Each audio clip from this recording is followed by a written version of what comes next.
Hey guys, Matt, Kentucky Range Time, back at Northeast Kentucky Fish and Game today, and today I'm at the main clubhouse. Normally shooting at Desart, but it was kind of crowded today. Such a nice day for the last day of the year. And today I'm going to be doing a quick review and some range time with the ROSSI R92 in 357 Magnum. I picked up the identical version of this in 44 mag back in the fall, and a few weeks back I picked this up in 357 mag. I've got a mix of 38 and 357 loads. I'll be running through this and be putting some rounds on range at 100 yards to see how these group, how point of impact shifts from one round to the next, and I'll also be running some of these on a steel plate. So we'll get turned around here and get started. Okay, so I've already put a few rounds through this rifle, so it's not exactly out of the box right now, but this is it basically. This is a 20-inch barrel. It has open sights, has a brass bead front sight, leaf rear sight. This model does have a safety here, and I think this is one of the import requirements: red for fire, red not there for safe. And it actually even has, well, with the safety off, the hammer can drop. It does have a half cock safety and fully cocked here. So, you know, this gun actually does have one safety built into it in half cock. Even at this point, there's really no need for that safety. It's not like some of the revolvers, so you do have to cock this before you can actually pull the trigger on this. And like I said, that's the original safety for most of these old lever action rifles. And you know, this has all the classic attributes of the Winchester 92, and except for the safety. This particular rifle, form, fit, and finish, there's a little bit of a gap right there between the butt stock. That was completely closed up and a really good match on my 44 mag. This screw right here is protruding on the 44 mag. This screw was recessed more and is completely flush. There's a couple of marks on this. I don't know if I can get them to show. There's a couple of X's right here and right here. I'm guessing this is probably some markings they did at the factory when they were polishing this thing up that they did not get completely out. All in all, everything else on this thing seems to be pretty satisfactory. I mean, I really don't have any other complaints. That's the things I've noticed just being different between the 44 mag and the 38 or the 357 38 special. The lever loop is just a little bit different size.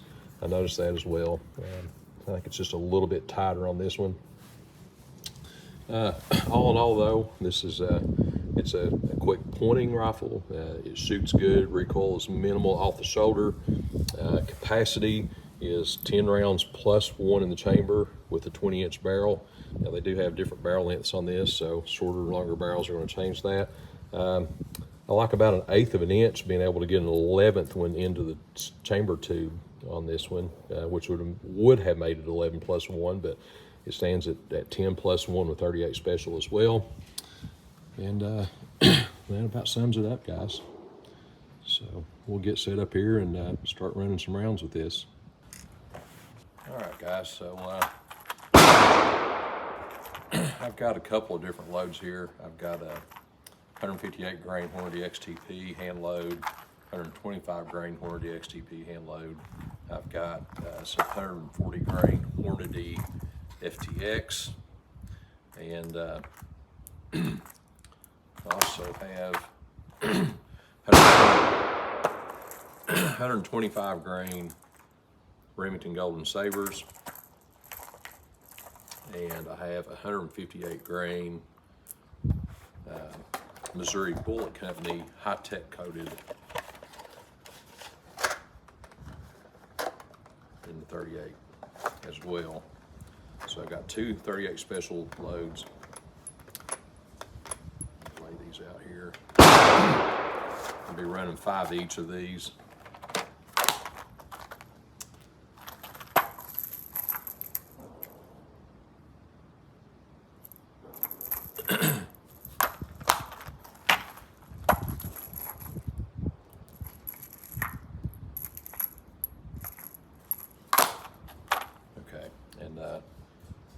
taking a break and going down the range and marking these. I've got 4 small, probably 4-inch, 3-inch target circles down there. I can just barely make those out over the iron sights with these, but should be able to see good enough to get a group. And I'll go down between each one and mark these what they are. That way we don't get them confused, and then I'll get some pictures here once we get done. Okay, I'm going to start with the 38s. I'll go light to heavy, 125s, 158 in the 38 specials.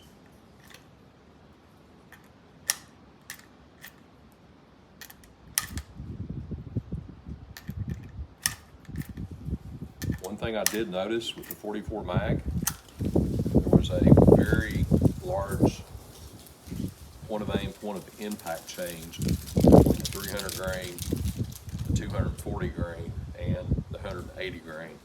The 180 grain elevation was pretty close to being right on. Windage was close. The 240 grain and the 300 grain both dropped about 18 inches low and about 12 inches to the left. So we'll see where these come in here as well.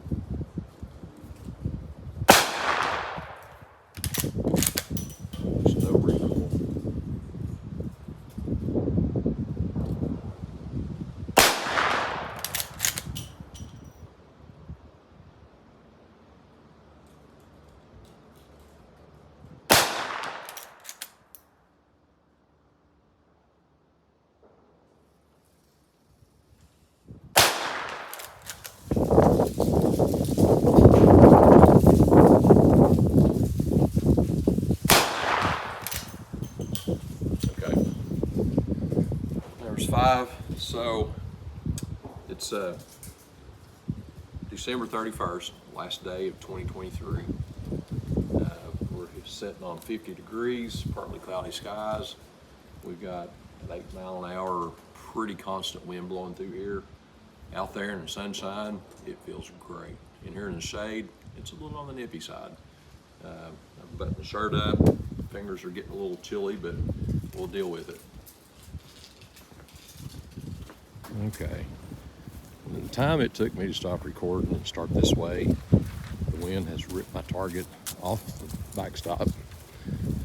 Just gonna recover that and replace it. Right, so target is back in place, and right here's the result. That's about probably a 6-inch group, open sights, 100 yards, 38 special, 125 grain, Remington Golden Saber bullet. I think this was HS6 powder, but 7.7 grains if I remember right. So point of aim, point of impact, I actually was aiming dead center between all of these, so you can see the difference there. The 158 grain Missouri Bullet Company high-tech bullet next. I probably will aim high with this one. Probably aim about top down here. I don't want this to impact off the target, so I will change my point of aim on this one a little bit for this heavier bullet. All right, next up is the 158 grain high-tech coated.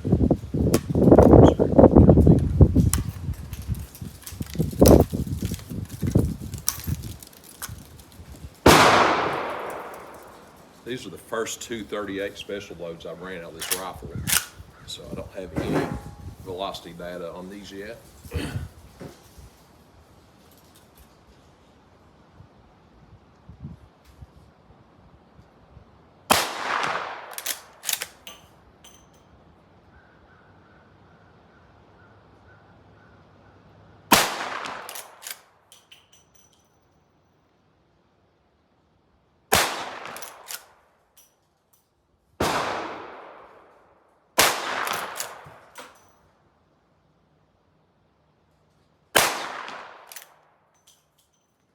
Let's go check them out.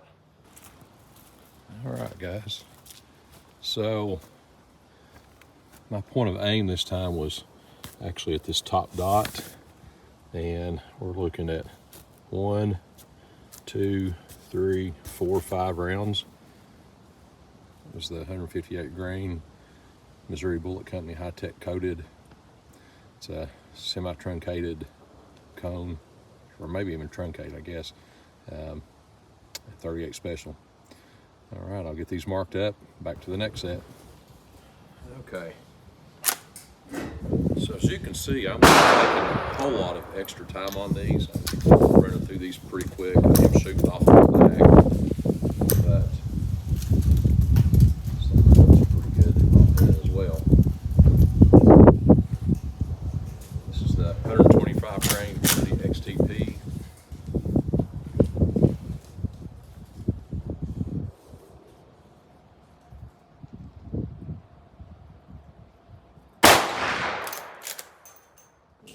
More there.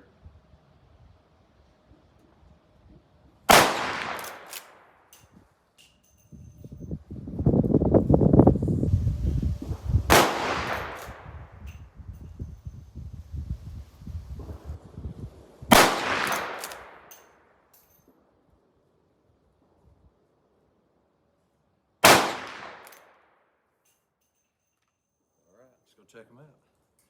All right, guys, so there's the 158 grain marked, and right here's the 125 grain Hornady XTPs I just shot.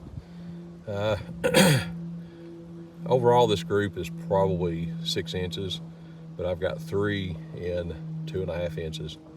So, and you know, I wasn't really taking my time on these shots. So, point of aim was center again, and when I say center, I'm taking a full bead sight. The top of the bead is running right through here, so my actual bead was laying in this area, so it impacted a little bit high as far as if I was covering the target with my bead. I know that's the way to do it, and if I'm hunting, that's usually the way I go, but I like having that room right at the top of my bead to see where I want to hit. So, you know, probably a notch high. If this is the round I end up running all the time, I'll make that adjustment later. But for right now, we'll shoot the next group. All right, next up is going to be the 140 grain Hornady FTX.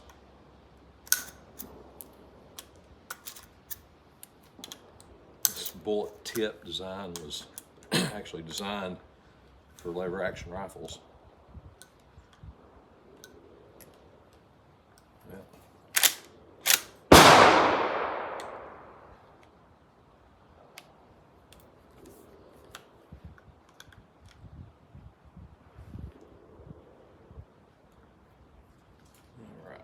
So new rifle, it's all still breaking in there. That was a little rough getting that last one in.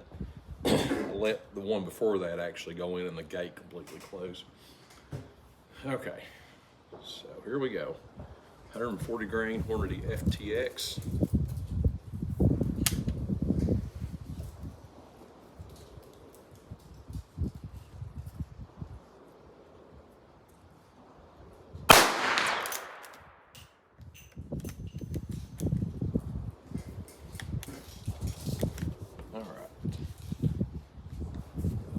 Bit of a feeding issue here. This is actually the first of these rounds I've run out of this rifle.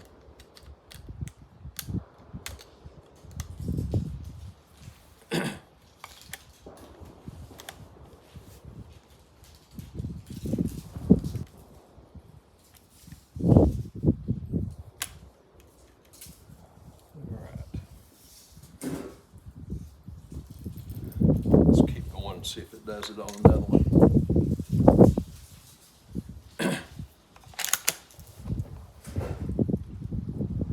Okay, this is round 2.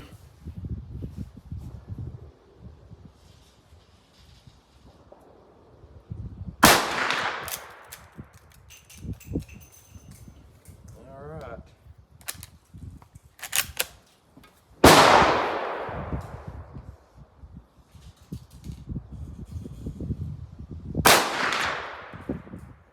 I think I know what I did.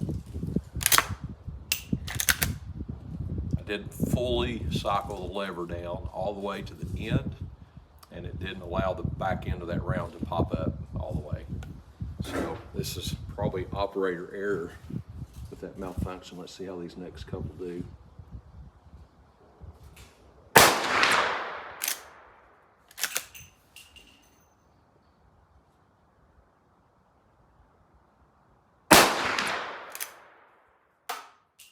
All right, so did have a feeding issue there. Not the gun's fault, it was all me.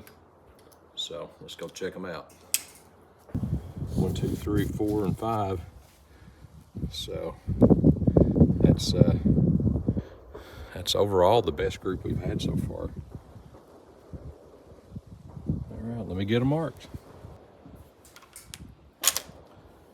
Last rounds, these are the Hornady 158 grain XTPs. This is the traditional load that I've ran for years out of my 357 Magnum handguns. And let's see what they do out of this 20-inch rifle.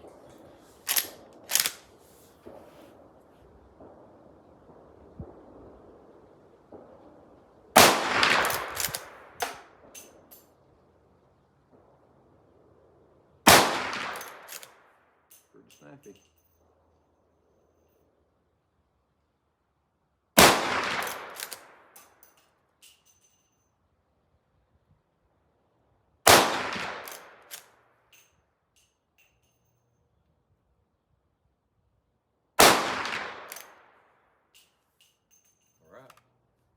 That is them.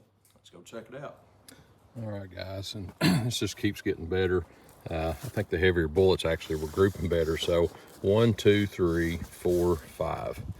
This is the 158 grain XTP, 357 mag loads. And that's it, guys. That was all 5 rounds.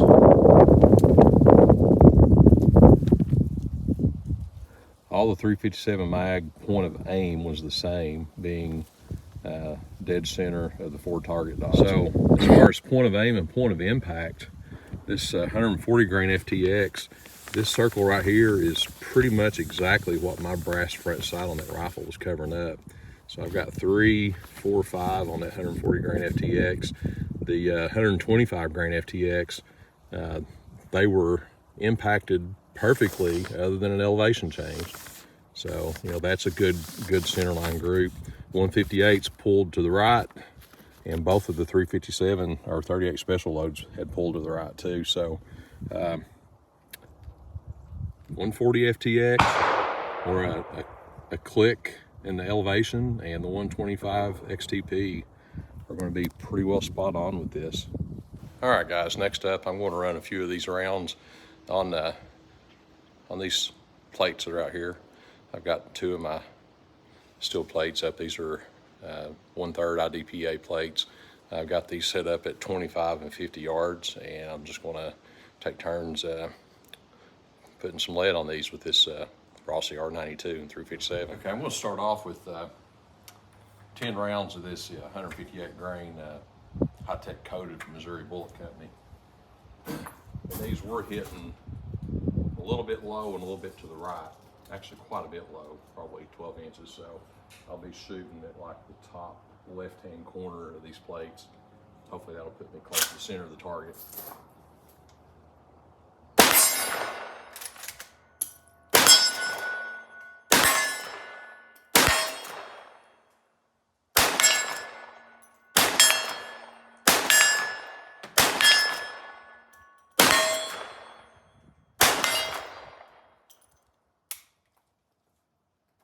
That was 10. All right, so that went pretty good. Let's do a similar drill with these 158 grain XTPs. Those were 38 specials. These are 357 mag. And they got quite a bit more punch to them.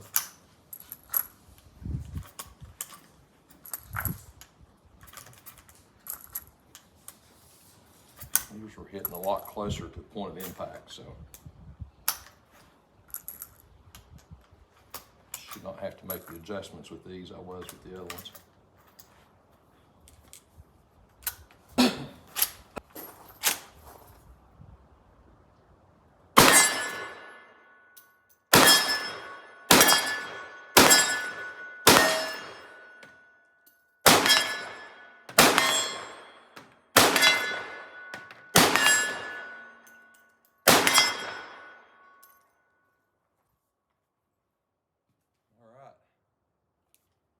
I like it.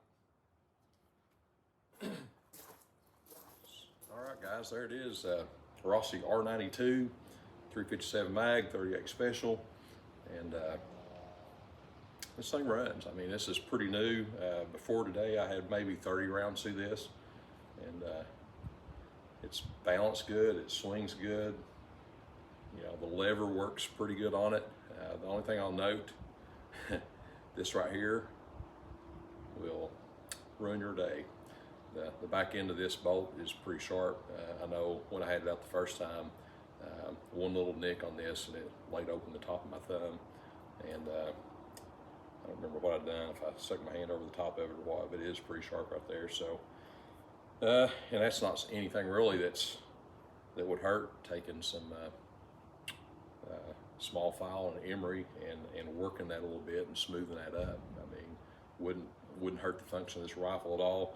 Probably is something I will end up doing on this one and my 44 mag eventually, just because when you're cleaning it and handling it, it is such an easy spot to get into. But overall, I like this rifle. It is very good. Pricing on this, I picked this up at my local gun store out the door for $750. Same price on the 44 mag match set. So, you know, as far as an entry level lever action rifle, this is a good place to start. So, all right, guys, Matt, Kentucky Range Time. Thanks for watching. Hit that subscribe and like button. And if you got any questions or comments on this little beauty, just leave them in there, and I'll get back to you as soon as I can. Thanks.